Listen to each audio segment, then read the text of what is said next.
യുദ്ധത്തിൽ പലരെയും കീഴ്പ്പെടുത്തുന്നവരെ നമ്മൾ കണ്ടിട്ടുണ്ട്, പഠിച്ചിട്ടുണ്ട്. എങ്കിലും അതിനേക്കാൾ ഉപരിയായി ആയുധങ്ങൾ കൂടാതെ ഹൃദയങ്ങളെ കീഴ്പ്പെടുത്തുന്ന ഗീവർഗീസ് സഹദായുടെ സാന്നിധ്യവും ആ മധ്യസ്ഥതയും എത്ര ശക്തമാണ് എന്ന് പ്രത്യേകിച്ച് ഏപ്രിൽ മെയ് മാസങ്ങളിൽ കേരളത്തിൽ മാത്രമല്ല, കേരളത്തിന് വെളിയിലും ഭാരതത്തിന് വെളിയിലുമൊക്കെ ആ അവദാനങ്ങളെ കീർത്തിക്കുന്ന ജനസംഘത്തെ കാണുമ്പോൾ ദൈവം തന്നെ സ്നേഹിക്കുന്നവർക്ക് ഒരുക്കിയിട്ടുള്ളത് കണ്ണ് കണ്ടിട്ടില്ല, ചെവി കേട്ടിട്ടില്ല, ഒരു ഹൃദയവും ധ്യാനിച്ചിട്ടില്ലാത്ത വിധത്തിലുള്ളൊരു വലിയ മഹാഭാഗ്യമാണ്. ദൈവത്തിനു വേണ്ടി തൻ്റെ നിയോഗം മനസ്സിലാക്കി എല്ലാ പ്രയാസങ്ങളെയും പ്രതിസന്ധികളെയും അതിജീവിക്കുവാൻ തക്കവണ്ണം ശക്തമായി നിലപാടുകളെടുത്തു. 1072 ന്യായാധിപന്മാരും 7.5 വർഷക്കാലത്തെ വിസ്താരവും അതിൻ്റെ ട്രയലുമൊക്കെ കഴിഞ്ഞ്, കാരണം ഉന്നത ഉദ്യോഗസ്ഥനാണ്, ആ സ്ഥാനത്ത് വിരാജിക്കുമ്പോൾ അല്പം ഒന്ന് ചായയോ ചരിഞ്ഞോ നിന്നാൽ ഒരുപാട് കാര്യങ്ങൾ നേടാൻ സാധിക്കുമെങ്കിലും അതൊന്നും കൂടാതെ ദൈവസന്നിധിയിൽ ഉറച്ചു നിന്നതുകൊണ്ട് അതിദാരുണമായ മരണത്തിന് വിധിക്കപ്പെട്ടു. തൻ്റെ ശരീരം ഒരു പഴന്തുണി പോലെ കീറത്തക്കവണ്ണം അത്രയ്ക്ക് ക്രൂരവും കിരാതവുമായൊരു മരണമാണ് ഗീവർഗീസ് സഹദാ വരിച്ചത്. അത് ദൈവത്തിന് പ്രീതികരമാകുമോ എന്ന് ചോദിച്ചാൽ, ചില ആളുകളുടെ അചഞ്ചലമായ വിശ്വാസം, ചില ആളുകളുടെ നിഷ്കളങ്കമായ സ്നേഹം, അത് കാണുമ്പോൾ ദൈവത്തിൻ്റെ സന്നിധിയിൽ വലിയ സന്തോഷം ലഭിക്കുന്ന ഒന്നാണ്. അങ്ങനെയുള്ള ഒരു വലിയ അനുഭവത്തിലൂടെ കടന്നു പോയിട്ടുള്ള ആളുകൾ, മാതാപിതാക്കൾക്കറിയാം. ഇന്ന് ഒന്നും ഒരു മുറിയൊക്കെ ഉള്ളതുകൊണ്ട് അങ്ങനെ കമ്പയർ ചെയ്യുവാനായിട്ട് സാധിക്കുകയില്ല. എങ്കിലും പഴയ കാലങ്ങളിൽ 5ഉം 6ഉം കുഞ്ഞുങ്ങളൊക്കെ ഉണ്ടെങ്കിൽ അതിൽ ചിലർ കാണിക്കുന്ന നിഷ്കളങ്കമായ സ്നേഹം, ആ ത്യാഗ നിർഭരമായ സേവനം, അത് മാതാപിതാക്കൾക്കറിയാം. അതുപോലെയാണ് സമകാലിക ജീവിതത്തിലുമൊക്കെ അതുപോലെയുള്ള സ്നേഹങ്ങൾ, ത്യാഗങ്ങൾ അനുഷ്ഠിക്കുന്നവർ ആ സമയത്ത് വലിയ വേദനയൊക്കെ അനുഭവിക്കുന്നത്. പക്ഷെ അതിനുശേഷം അവർ വലിയ സന്തോഷത്തോടെ കഴിയുന്നു എന്നുള്ളത് നാം ഓർക്കേണ്ട ഒരു കാര്യമാണ്. ഇബ്രായ ലേഖനത്തിൽ നമ്മളെ ഓർമ്മപ്പെടുത്തുന്നുണ്ട്, ഈ ലോകത്തിൽ കാണുന്നതല്ല, ദൃശ്യമായതല്ല കാരണം എന്ന് വരുമാറ് ലോകം ദൈവത്തിൻ്റെ വചനത്താൽ സൃഷ്ടിക്കപ്പെട്ടു എന്ന് വിശ്വാസത്താൽ നാം അറിയുന്നു. വിശ്വാസമെന്നതോ ആശിക്കുന്നതിൻ്റെ ഉറപ്പും കാണാത്ത കാര്യങ്ങളുടെ നിശ്ചയവുമാണ്. ഇന്നത്തെ തലമുറയോട് വിശ്വാസത്തെക്കുറിച്ച് പറഞ്ഞാൽ അവർ നെറ്റിച്ചു വിളിക്കും. കാരണം ഇന്നെല്ലാം ശാസ്ത്രീയമായി തെളിയിക്കപ്പെടേണ്ടതാണ്. ശാസ്ത്രീയമായ അടിസ്ഥാനമില്ല എങ്കിൽ അതൊക്കെ അന്ധവിശ്വാസമാണെന്ന് കരുതുന്ന ഒരു സമൂഹത്തിൽ ഇങ്ങനെയുള്ളൊരു വലിയ ആദരവ് ലഭിക്കുന്നത് കാണുമ്പോൾ എൻ്റെ മനസ്സിൽ വലിയ ഭയവും അത്ഭുതവും ആ പിതാവിനോടുള്ള ആദരവും വർദ്ധിക്കുകയാണ്. ഇവിടെ ഇരിക്കുന്ന ഓരോരുത്തരും അവരുടെ പൂർവികരെക്കുറിച്ച് എത്ര പേരെ അവരുടെ മനസ്സിലേക്ക് കൊണ്ടുവരുവാൻ സാധിക്കും എന്നൊന്ന് ശാന്തമായിട്ട് ചിന്തിച്ചാൽ അറിയാം. വല്യപ്പൻ വരെ പോവും. അതിനപ്പുറത്തോട്ട് വല്യപ്പൻ്റെ അപ്പൻ ആരായിരുന്നെന്നോ അതിനപ്പുറത്ത് ആരുണ്ടോ എന്നോ അറിയാമോ എന്ന് സംശയമാണ്. അല്ലെ അതുപോലെ പ്രശസ്തരായ വല്ലവരുമാണെങ്കിൽ നമ്മുടെ മനസ്സിലേക്ക് കടന്നു വരും. കേവലം 3 തലമുറയ്ക്ക് അപ്പുറത്തോട്ട് നമ്മുടെ ഓർമ്മ, അറിവ് പോകാത്തപ്പോഴാണ് നൂറ്റാണ്ടുകൾക്ക് മുമ്പ് ജീവിച്ച് ഈ പ്രദേശത്ത് വരികയോ കാണുകയോ ഒന്നും ചെയ്തിട്ടില്ലാത്ത ഒരു മനുഷ്യനെ സ്നേഹിക്കുവാൻ, ഏറ്റവും സമീപസ്ഥനായി ആദരവോടെ കൊണ്ടാടുവാൻ ജനതകൾ മുന്നോട്ട് വരുമ്പോൾ അത് ദൈവം കൊടുക്കുന്ന ഒരോർമ്മയാണ്. ആ ഓർമ്മ സാധാരണ ഓർമ്മയിൽ നിന്ന് വ്യത്യസ്തമാണ്. അത് അനുഭവത്തിലൂടെ നമുക്ക് മനസ്സിലാകുകയുള്ളൂ. നമ്മുടെ ഓർമ്മ നേരത്തെ പറഞ്ഞതുപോലെ പുറകോട്ടൊരു 3 തലമുറയും മുന്നോട്ടൊരു 3 തലമുറയ്ക്കുള്ളിൽ, ഈ 6 തലമുറയ്ക്കുള്ളിൽ നമ്മൾ മറഞ്ഞു പോകുന്ന, മാഞ്ഞു പോകുന്ന നൈമിഷികമായ ജീവിതമാണ്. എന്നാൽ അവിടെയാണ് നൂറ്റാണ്ടുകൾക്ക് മുമ്പ് ജീവിച്ച് ദൈവസന്നിധിയിൽ തൻ്റെ ജീവനെ സമർപ്പിച്ച ഗീവർഗീസ് സഹദായുടെ സ്മരണ. ഇവിടെ ഇരിക്കുന്ന കൊച്ചു കുഞ്ഞുങ്ങളൊക്കെ റാസയ്ക്ക് പോകുമ്പോൾ അവരാരും ഗീവർഗീസ് സഹദായെ കണ്ടിട്ടില്ലെങ്കിലും ഏറ്റവും സമീപസ്ഥനായി ആ ആരാധനയിൽ പങ്കെടുക്കുകയും, അതിൻ്റെ കാരണം ദൈവം നമ്മുടെ ഹൃദയങ്ങളിൽ ആ ഒരു വലിയ സന്തോഷം പ്രദാനം ചെയ്യുകയാണ്. ഈ ചെറിയവരിൽ ഒരുവന് ഒരു ഗ്ലാസ് പച്ചവെള്ളമെങ്കിലും കൊടുത്താൽ അതിൻ്റെ പ്രതിഫലം നിങ്ങൾക്ക് നഷ്ടമാകുകയില്ല എന്ന് ഓർമ്മപ്പെടുത്തിയതുപോലെ, ജീവിതത്തിൽ ജീവിതം കൊണ്ട്, രക്തം കൊണ്ട് നിന്നെ സാക്ഷീകരിച്ച് ജീവിതത്തിനപ്പുറത്ത് സൗഭാഗ്യത്തിലേക്ക് കടന്നിരിക്കുന്ന ഗീവർഗീസ് സഹദ, ഈ തീവ്രമായ ദുഃഖത്തെക്കുറിച്ചൊന്നും നമ്മുടെ മനസ്സിലേക്കില്ല. നമ്മൾ കാണുന്നത് സുന്ദരനായ ഗീവർഗീസ് സഹദായും അതിലും സുന്ദരനായ ഒരു കുതിരപ്പുറത്തിരിക്കുന്നതാണ് പെട്ടെന്ന് സഹദ എന്ന് വിളിക്കുമ്പോൾ നമ്മുടെ മനസ്സിലേക്ക് വരുന്നത്. പ്രത്യേകിച്ച് കാർഷിക പ്രാധാന്യമുള്ള ദേശങ്ങളിലെല്ലാം കാർഷിക വ്യവസ്ഥയുടെ, ആവാസ വ്യവസ്ഥയുടെ ഒരു സംരക്ഷകനായി നമ്മുടെ പിതാക്കന്മാർ ഗീവർഗീസ് സഹദായെ കണ്ടു. ആ ആദരവിൽ ദേവാലയങ്ങൾ നിർമ്മിച്ചു, ആ ആദരവിൽ പെരുന്നാളുകൾ കൊണ്ടാടുകയാണ്.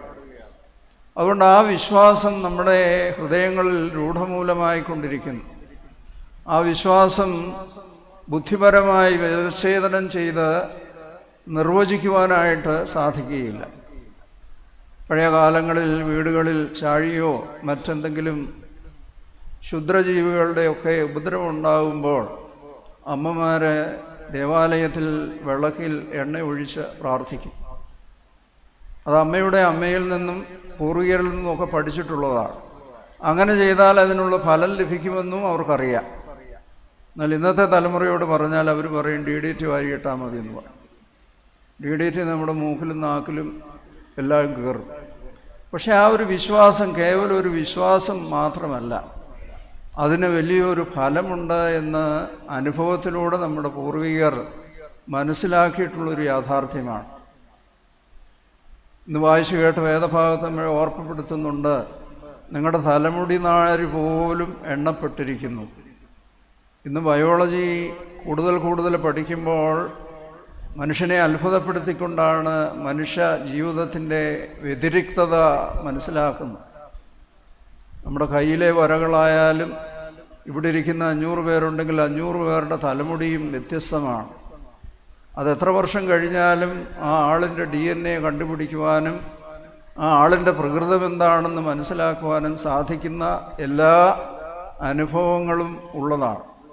ഇങ്ങനെ നശിച്ചു പോകുന്ന ശരീരത്തെ പോലും ഇത്ര സൂക്ഷ്മതയോടെ ദൈവം വ്യത്യസ്തമായി സൃഷ്ടിക്കുകയാണ്.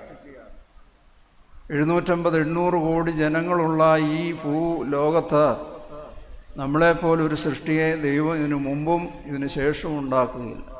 അത്രയ്ക്ക് യുണീക്കാണ്. അതുകൊണ്ടാണ് റേഷൻ കടയിൽ ചെന്ന് കൈവെക്കുമ്പോൾ നമുക്ക് തന്നെ റേഷൻ കിട്ടുന്നത്. അതിന് അവൻ്റെ അനിയനെയോ ചേട്ടനെയോ പെങ്ങളെയോ അയച്ചാൽ കിട്ടുകയില്ല. കാരണം ആരുടെ രേഖയാണോ അവിടെ രേഖപ്പെടുത്തിയിരിക്കുന്നത് അത് കിട്ടും. എയർപോർട്ടിലൊക്കെ ചെല്ലുമ്പോൾ ഇപ്പോൾ കയ്യും വെക്കാൻ പറയുകയില്ല, നമ്മുടെ മുഖമാണ് സ്കാൻ ചെയ്യുന്നത്. അത്രയ്ക്ക് വ്യത്യസ്തരായിട്ടാണ് ദൈവം നമ്മെ സൃഷ്ടിച്ചിരിക്കുന്നത്. അതുകൊണ്ട് തന്നെ നമുക്ക് ദൈവസന്നിധിയിൽ ഉത്തരവാദിത്വമുണ്ട്. അല്ലാതെ ഈ ആൾക്കൂട്ടത്തിൽ അങ്ങ് പോകാനായിട്ട് ഒക്കുകയില്ല.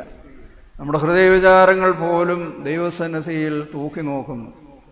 ഓരോരുത്തരും ദൈവസന്നിധിയിൽ എങ്ങനെ ജീവിക്കുന്നു എന്നുള്ളത് സങ്കീർത്തനക്കാരൻ പറയുന്ന പോലെ, എൻ്റെ അമ്മയുടെ ഉദരത്തിൽ പിണ്ഡാകാരമായിരുന്നപ്പോൾ നിന്റെ കണ്ണെന്നെ കണ്ടു, സമുദ്രത്തിൻ്റെ അഗാധതയിൽ ചെന്നാലും നീ എന്നെ കാണുന്നു, നിന്നെ മറിഞ്ഞ് ഒന്നും എനിക്കില്ല. എൻ്റെ ജീവിതത്തെ ആസകലം ശോധന ചെയ്യുന്നവനാണ്. അങ്ങനെ ശോധന ചെയ്യുന്ന ആ ദൈവത്തിൻ്റെ സാന്നിധ്യം തീവ്രമായി അനുഭവപ്പെടുമ്പോൾ ഈ ലോകത്തിലെ ദുഃഖങ്ങളോ പ്രയാസങ്ങളോ ഒന്നും അവരെ ലവലേശം ബാധിക്കുകയില്ല. അവർക്ക് ഒരുക്കിയിരിക്കുന്ന അത്ഭുതങ്ങൾ കാണണമെന്നുള്ളത് വിശ്വാസത്തിൽ കൂടെ കാണുമ്പോഴാണ്. ഗീവർഗീസ് സഹദാ ചക്രത്തിൽ കിടന്ന് കറങ്ങുമ്പോൾ ഈ ദേവാലയം കേരളത്തിലോ ഇന്ത്യയിലോ ഫിലിപ്പീൻസിലോ അമേരിക്കയിലോ ഒക്കെയുള്ള ആയിരക്കണക്കിന് ലക്ഷക്കണക്കിന് ജനങ്ങൾ തൻ്റെ അവദാനങ്ങളെ കീർത്തിക്കുവാൻ മുന്നോട്ട് വരുമെന്ന് ഒരിക്കലും പ്രതീക്ഷിച്ചില്ല. പക്ഷേ ഇന്ന് ലക്ഷക്കണക്കിന് ജനങ്ങൾ ആ വിശ്വാസത്തിൽ സന്തോഷിക്കുന്നു, ആനന്ദിക്കുന്നു, അതിൻ്റെ അനുഭവങ്ങൾ അവർക്ക് ലഭിക്കുന്നു എന്നുള്ളത് തടിച്ചുകൂടുന്ന ജനത്തിൻ്റെ ഡിവോഷനിൽ കൂടെ നമുക്ക് മനസ്സിലാവും. നിർഭാഗ്യവശാൽ ഇപ്പോഴ് നമ്മുടെ പെരുന്നാളുകളെല്ലാം ശബ്ദഘോഷങ്ങൾ കൊണ്ടും മറ്റ് താളമേളങ്ങൾ കൊണ്ടും മുഖരിതമാകുമ്പോൾ യഥാർത്ഥത്തിലുള്ള പെരുന്നാളിൻ്റെ അനുഭവം ക്രമേണ നമ്മളിൽ നിന്ന് നഷ്ടപ്പെടുകയാണ്. എങ്ങനെയാണ് ഒരു പെരുന്നാൾ ആഘോഷിക്കേണ്ടത്? നമ്മുടെ ഹൃദയങ്ങളെ തന്നെ കീറി എങ്ങനെ ഗീവർഗീസഹത ദൈവവിശ്വാസത്തിൽ ദൈവത്തിൻ്റെ കാര്യത്തിൽ വിശ്വസ്തനായി നിന്നുകൊണ്ട് എല്ലാ പ്രതിസന്ധികളെയും അഭിമുഖീകരിച്ചുവോ അതുപോലെയുള്ള പ്രതിസന്ധികൾ നമ്മുടെ ജീവിതത്തിലും വരുന്നുണ്ട്. അമ്മായിയമ്മയും മരുമക്കളും തമ്മിലുള്ള പ്രയാസങ്ങളുണ്ട്, മക്കളും മാതാപിതാക്കളും തമ്മിലുള്ള പ്രതിസന്ധികളുണ്ട്. ഇവർക്കാർക്കും ഭാഷ മനസ്സിലാകുന്നില്ല. അപ്പൻ പറയുന്ന അമ്മയ്ക്ക് മനസ്സിലാകത്തില്ല, അമ്മ പറയുന്നത് അപ്പന് മനസ്സിലാകുകയില്ല, അപ്പനും അമ്മയും കൂടെ പറയുന്നത് പിള്ളേർക്കും മനസ്സിലാകുകയില്ല. ഭാഷ വ്യത്യസ്തമായിക്കൊണ്ടിരിക്കുകയാണ്, അവരുടെ ആശയങ്ങൾ വ്യത്യസ്തമായിക്കൊണ്ടിരിക്കുകയാണ്, അവർ ചരിക്കുന്ന ചലനങ്ങളും അവരുടെ പ്രപഞ്ചവും വ്യത്യസ്തമായിക്കൊണ്ടിരിക്കുകയാണ്. നമ്മുടെ കുഞ്ഞുങ്ങളുടെ കയ്യിലെല്ലാം മൊബൈലുണ്ട്. അങ്ങനെ വെർച്വൽ ലോകത്തിലേക്ക് അവർ വിരാജിക്കുകയാണ്. യാഥാർത്ഥ്യത്തിലേക്ക് കടന്നു വരുവാൻ സാധിക്കുന്നില്ല. അവിടെയാണ് ഈ പെരുന്നാളിൻ്റെ പ്രസക്തി നമ്മൾ മനസ്സിലാക്കേണ്ടത്. ബാഹ്യമായ ഒരുപാട് ആചാരങ്ങളും അനുഷ്ഠാനങ്ങളും ഒക്കെ നമ്മൾ നടത്തുന്നെങ്കിലും നമ്മുടെ ഹൃദയങ്ങളെ കീറി അനുതാപത്തോടുകൂടി ദൈവസന്നിധിയിൽ വരുവാൻ നമുക്ക് കഴിയണം. ദൈവസന്നിധിയിൽ നമ്മളെ തന്നെ സമർപ്പിക്കുവാൻ കഴിയണം. സന്തോഷത്തോടെ സമാധാനത്തോടെ തിരികെ പോകുവാൻ കഴിയണം. അങ്ങനെ കഴിയുമ്പോഴാണ് ആ പെരുന്നാൾ ദേശത്തിന് അനുഗ്രഹമായി തീരുന്നത്. പ്രാസയ്ക്ക് നമ്മൾ ഈ ദേശത്തെ മുഴുവൻ അനുഗ്രഹിക്കണമേ എന്ന് പറഞ്ഞ് പ്രദക്ഷിണം നടത്തുമ്പോൾ അത് കേവലം പറയുന്ന ഒരു വാക്ക് മാത്രമല്ല. ശാസ്ത്രത്തിൽ ഫിസിക്സൊക്കെ പഠിക്കുന്നവർക്കറിയാം, matter cannot be energy cannot be destroyed or created. അത് നമ്മൾ ഉച്ചരിക്കുന്ന വാക്കുകളിൽ അതവിടെ ഇങ്ങനെ കിടക്കും. അത് അനുഗ്രഹമായി ഈ ദേശത്തിന് പരിണമിക്കും. അതിനെ നഷ്ടപ്പെടുത്തുവാനായിട്ട് ഒക്കുകയില്ല. ഉച്ചരിക്കുന്ന വാക്കുകളും നമ്മൾ കാണുന്ന കാഴ്ചകളുമൊക്കെ യാഥാർത്ഥ്യമാണ്. ആ യാഥാർത്ഥ്യത്തെ തമസ്കരിക്കുവാനായിട്ട് സാധിക്കുകയില്ല. അതുകൊണ്ട് ഈ ലോകത്തിലെ ഇന്നത്തെ പ്രതിസന്ധികൾ ഒരുപാട് നമ്മെ ഭാരപ്പെടുത്തുന്നു. പ്രത്യേകിച്ച് മധ്യപൂർവ്വദേശത്തെ യുദ്ധസമാനമായ സാഹചര്യത്തിൽ നമ്മുടെ മക്കളൊക്കെ എന്ത് പ്രയാസത്തിലൂടെയാണ് കടന്നു പോകുന്നതെന്നുള്ളത് അവരെ ഓരോരുത്തരെയും വിളിക്കുമ്പോഴേ നമുക്കറിയൂ. നമ്മുടെയൊക്കെ ഭവനങ്ങളിലും പണമുണ്ടെങ്കിലും ഒരുപാട് പ്രതിസന്ധികൾ, വാർദ്ധക്യത്തിൻ്റെ പ്രശ്നങ്ങൾ, യൗവനത്തിൻ്റെ പ്രശ്നങ്ങൾ, ബാല്യത്തിൻ്റെ ശബലതകൾ, ഇങ്ങനെ ഒരുപാട് നമ്മെ അസ്വസ്ഥതപ്പെടുത്തുന്ന അനുഭവങ്ങളൊക്കെയുണ്ട്. അവിടെ ദൈവസന്നിധിയിൽ വിശ്വസ്തയോടെ നിൽക്കുവാൻ നമുക്ക് കഴിയണം. അങ്ങനെ വിശ്വസ്തയോടെ പ്രവർത്തിക്കുമ്പോൾ അവർക്കുള്ളൊരു വലിയ മാന്യം, അവർക്കുള്ളൊരു ശ്രേഷ്ഠത ദൈവം കൽപ്പിച്ചു കൊടുക്കുന്നതാണ്. അത് നിരന്തരമായ പ്രാർത്ഥനയിലൂടെയാണ് നമുക്ക് ലഭിക്കുന്നത്. പ്രയർ ഈസ് പെയിൻ എന്ന് വിശുദ്ധന്മാർ പറഞ്ഞിട്ടുണ്ട്. നമ്മളിപ്പോൾ പ്രാർത്ഥനയൊക്കെ ചൊല്ലുന്നത് വളരെ നിർവികാരതയോടുകൂടിയാണ്. എന്നാൽ യഥാർത്ഥത്തിൽ നമ്മൾ പ്രാർത്ഥിക്കുമ്പോൾ ഉള്ളം നൊന്ത് കലങ്ങി ലാസറിൻ്റെ കല്ലറയ്ക്കലേക്ക് വരുമ്പോൾ നമ്മുടെ കർത്താവിനറിയാൻ ലാസറിനെ ഉറപ്പിക്കാൻ പോവുകയാണ്. ശിഷ്യന്മാരോടെ പറഞ്ഞു, അവൻ മരിച്ചു, ഞാൻ അവിടെ ഇല്ലാത്തതിൽ നിങ്ങളെ ഓർത്ത് ഞാൻ സന്തോഷിക്കുന്നു, കാരണം അത്ഭുതം പ്രവർത്തിക്കാൻ പോവുകയാണ്. പക്ഷേ ആ പോകുന്ന പോക്കിൽ കർത്താവിൻ്റെ മനോഭാവം, അവൻ ഉള്ളം നൊന്ത് കലങ്ങി അവനെ വെച്ചതെവിടെ എന്ന് ചോദിച്ചു. നമ്മളൊക്കെ ആയിരുന്നെങ്കിൽ ഇനി സംഭവിക്കാൻ പോകുന്ന എല്ലാവരെയും ക്യാമറക്കാരെയും ഒക്കെ അടുപ്പിച്ച് നിർത്തി ആ സംഭവത്തെ എങ്ങനെ അഭ്രപാളിയിൽ ഒതുക്കാമെന്നായിരിക്കും അന്വേഷിക്കുന്നത്. എന്നാൽ ആ കൃത്യം പോലും നിർവഹിക്കുവാൻ തീവ്രമായ വേദനയോടുകൂടി പോകുന്നു. പ്രാർത്ഥന അങ്ങനെയാണ്. കണ്ണുനീരില്ലാതെ പ്രാർത്ഥനയ്ക്ക് ബലമില്ല. കണ്ണുനീരോടുകൂടി പ്രയർ ഈസ് പെയിൻ എന്ന് പറയുന്നത് പോലെ ആ വേദനയാണ് നമ്മുടെ തലമുറയെ അനുഗ്രഹിക്കുന്നത്.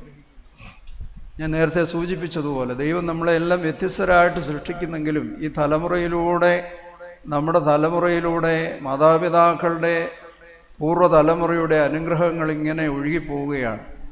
അത് ചിലര് കൂടുതൽ കൂടുതൽ ദൈവാനുഗ്രഹമുള്ളവരായി തീരുമ്പോൾ അവരുടെ തലമുറ അനുഗ്രഹിക്കപ്പെടും.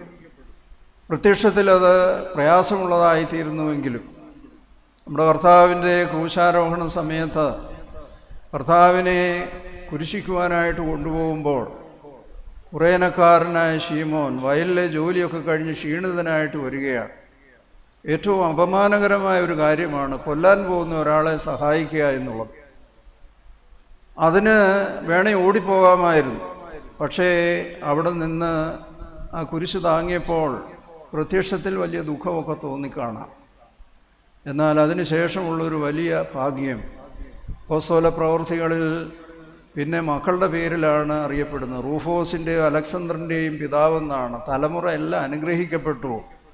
ആ കർത്താവിൻ്റെ പരമയാഗത്തിന് ഒരു ചെറിയ സഹായം ചെയ്യുവാൻ അപ്രതീക്ഷിതമായി ലഭിച്ചത് പ്രത്യക്ഷത്തിൽ അപമാനകരമായിരുന്നു എങ്കിലും അത് സന്തോഷത്തോടെ അനുഭവിച്ചത് ആ ജീവിതത്തെ ധന്യമാക്കി എന്നുള്ളതാണ്. ഞാൻ വൈദിക സെമിനാരിയിൽ പഠിപ്പിക്കുന്ന അവസരത്തിൽ കൊല്ലം ഭദ്രാസനത്തിലെ അടൂരിനപ്പുറത്തുള്ളൊരു പള്ളിയിലാണ്. എന്നും ശനിയാഴ്ച കോട്ടയത്ത് നിന്ന് ബസ്സിൽ കയറി അടൂർ വന്നിറങ്ങും. ഇന്നത്തെ പോലെ വണ്ടി അത്രയ്ക്ക് കൂടുതലില്ലാത്തത് കൊണ്ട് ഓരോ വണ്ടിയിലും ഇടിച്ചാണ് കയറുന്നത്. ഭയങ്കര തിരക്കായിരിക്കും. അങ്ങനെ ഇരിക്കുമ്പോൾ ഒരിക്കൽ ഒരു മനുഷ്യൻ, ഞാനും കിടന്നങ്ങനെ ഇടികൊള്ളുകയാണ്, പ്രായമുള്ളൊരു മനുഷ്യൻ ചാടി എണ്ണീച്ച് അച്ഛാ ഇവിടെ ഇരുന്നു എന്ന് പറഞ്ഞ് എന്നെ സുരക്ഷിതമായി അവിടെ ഇരുത്തി. ഞാൻ അടൂരിൽ ഇറങ്ങുമ്പോഴും അദ്ദേഹം അങ്ങ് മുൻവശത്ത് നിന്ന് ഇടികൊള്ളുകയാണ്. അതുപോലെ തിരക്കാണ്. ആ ആളിനെ മുഖം പോലും ഞാൻ ഓർക്കുന്നില്ല. ആ ആളിൻ്റെ ആ ഒരു പ്രത്യേക നിയോഗം ഞാൻ എപ്പോഴും അദ്ദേഹത്തെ ഓർക്കും. കാരണം ആ പ്രായമുള്ള മനുഷ്യന് വേണമെങ്കിൽ അവിടെ ഇരിക്കാമായിരുന്നല്ലേ, അങ്ങോട്ടോ ഇങ്ങോട്ടോ നോക്കിയിരിക്കാമായിരുന്നു.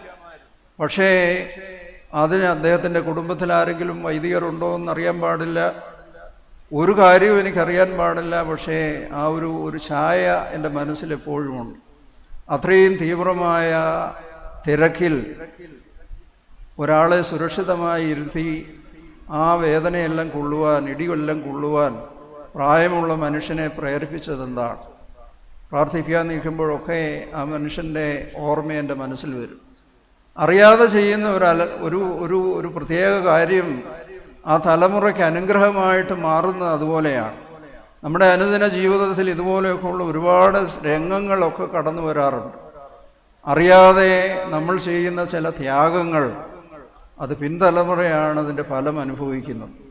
അങ്ങനെയുള്ള അനുഭവം നമുക്കുണ്ടാകണം. രണ്ടാമത് എനിക്ക് ഓർമ്മപ്പെടുത്തുവാനുള്ളത്, ഗീവർഗീസ് സഹദാ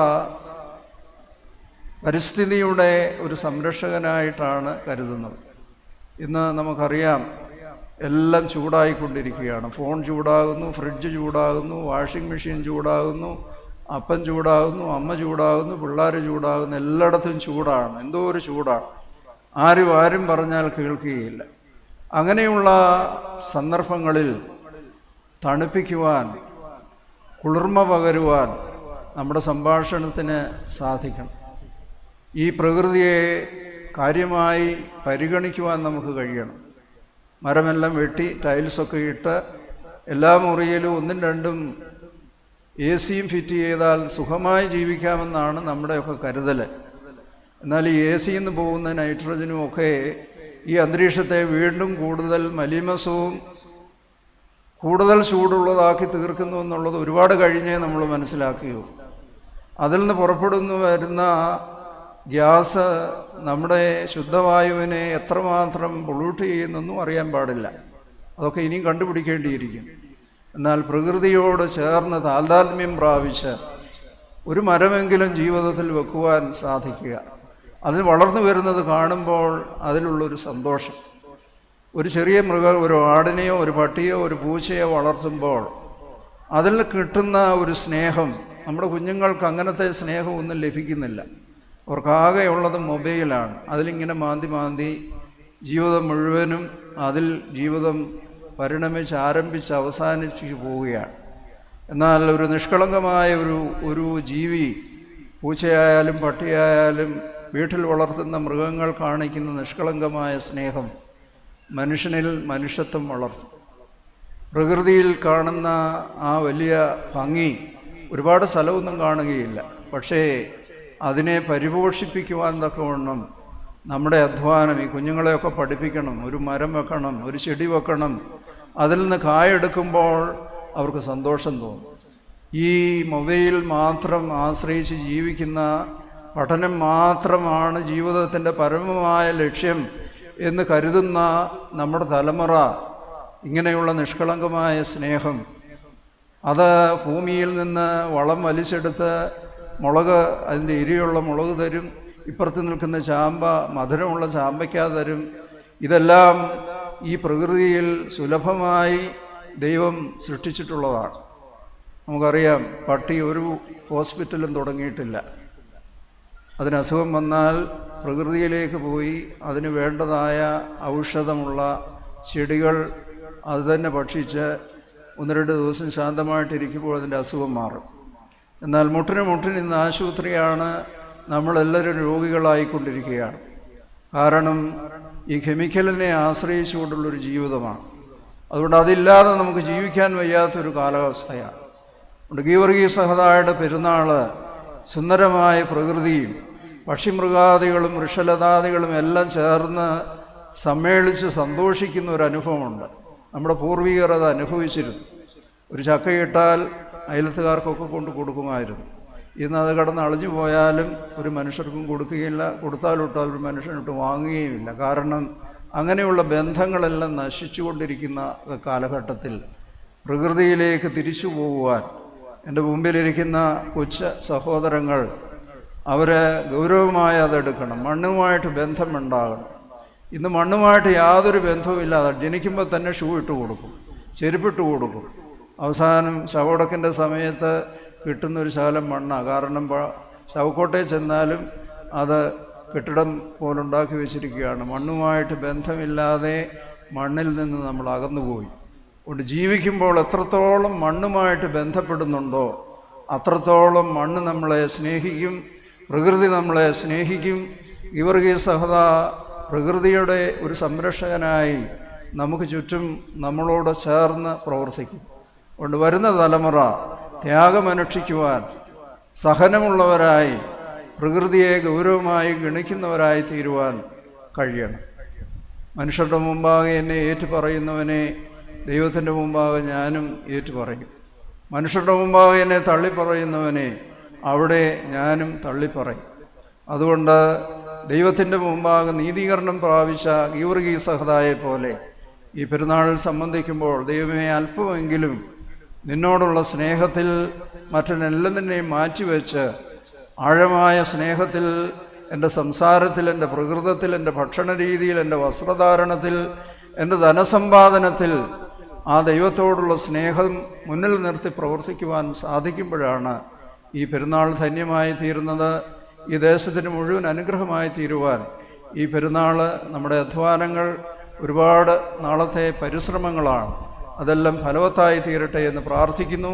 പരിശുദ്ധനായ ഗീവർഗീസ് സഹദായുടെ മധ്യസ്ഥത നമുക്കെന്നും കൂട്ടും കാവലുമായി തീരട്ടെ എന്ന് പ്രാർത്ഥിക്കുന്നു. ദൈവത്തിൻ്റെ പരിശുദ്ധ റൂഹ അതിന് നമ്മളെ ഓരോരുത്തരെയും സഹായിക്കട്ടെ എന്ന് പ്രാർത്ഥിച്ചുകൊണ്ട് ഞാൻ എൻ്റെ വാക്ക് ചുരുക്കുന്നു. ദൈവം നമ്മെ എല്ലാവരെയും അനുഗ്രഹിക്കട്ടെ.